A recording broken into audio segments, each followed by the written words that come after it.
2ஆம் அதிகாரம் 1ஆம் வசனம். 3ஆம் நாளிலே கலிலேயாவில் உள்ள கானா ஊரிலே ஒரு கல்யாணம் நடந்தது.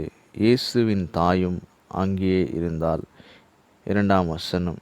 இயேசுவும் அவருடைய சீஷரும் அந்த கல்யாணத்துக்கு அழைக்கப்பட்டிருந்தார்கள். 3ஆம் வசனம். திராட்சரசம் குறைவுபட்ட போது இயேசுவின் தாய் அவரை நோக்கி, அவர்களுக்கு திராட்சரசம் இல்லை என்றாள். 4ஆம் வசனம். அதற்கு இயேசு, ஸ்திரீயே, எனக்கும் உனக்கும் என்ன?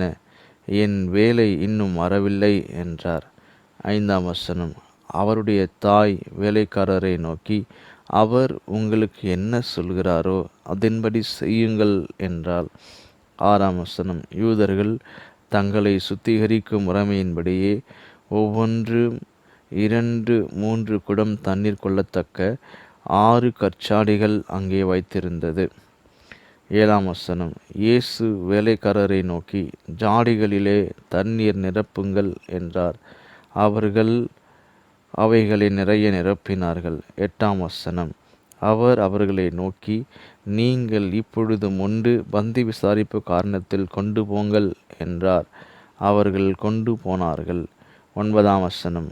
அந்த திராட்சரசம் எங்கிருந்து வந்ததென்று தண்ணீரை மொண்ட வேலைக்காரருக்கு தெரிந்ததே அன்றி பந்தி விசாரிப்புக்காரனுக்கு தெரியாததினால் அவன் திராட்சரசமாய் மாறின தண்ணீரை ருசி பார்த்தபோது மணவாளனை அழைத்து. 10ஆம் வசனம். எந்த மனுஷனும் முன்பு நல்ல திராட்சரசத்தை கொடுத்து ஜனங்கள் திருப்தி அடைந்த பின்பு ருசி குறைந்ததை கொடுப்பான். நீரோ நல்ல ரசத்தை இதுவரைக்கும் வைத்திருந்தீரே என்றான். 11ஆம் வசனம்.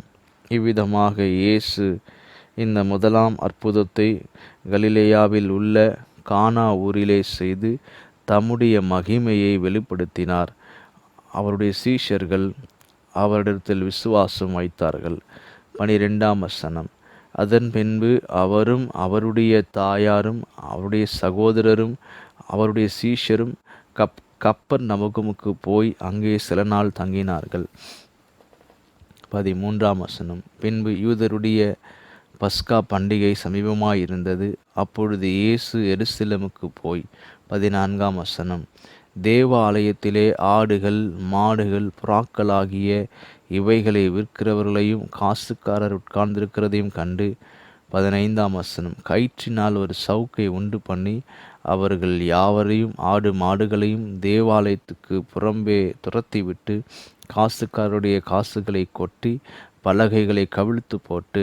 16ஆம் வசனம். புறா விற்கிறவர்களை நோக்கி, இவைகளை இவ்விடத்திலிருந்து எடுத்து கொண்டு போங்கள், என் பிதாவின் வீட்டை வியாபார வீடாக்காதிருங்கள் என்றார். 17ஆம் வசனம். அப்பொழுது உம்முடைய வீட்டை குறித்து உண்டான பக்தி வைராக்கியம் என்னை பட்சித்தது என்று எழுதியிருக்கிறதை அவருடைய சீஷர்கள் நினைவுகூர்ந்தார்கள்.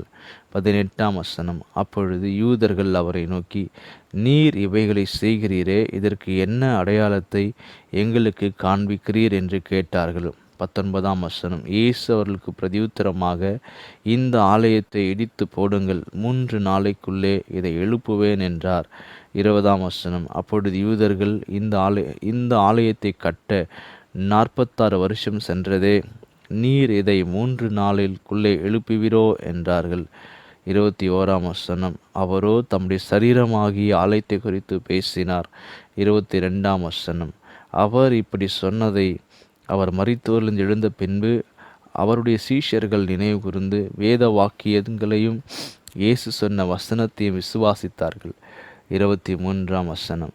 பஸ்கா பண்டிகையிலே அவர் எருசலேமில் இருக்கையில் அவர் செய்த அற்புதங்களை அநேகர் கண்டு அவருடைய நாமத்தில் விசுவாசம் வைத்தார்கள். 24ஆம் வசனம். அப்படி இருந்தும் இயேசு எல்லாரையும் அறிந்திருந்தபடியால் அவர்களை நம்பி இணங்கவில்லை. 25ஆம் வசனம்.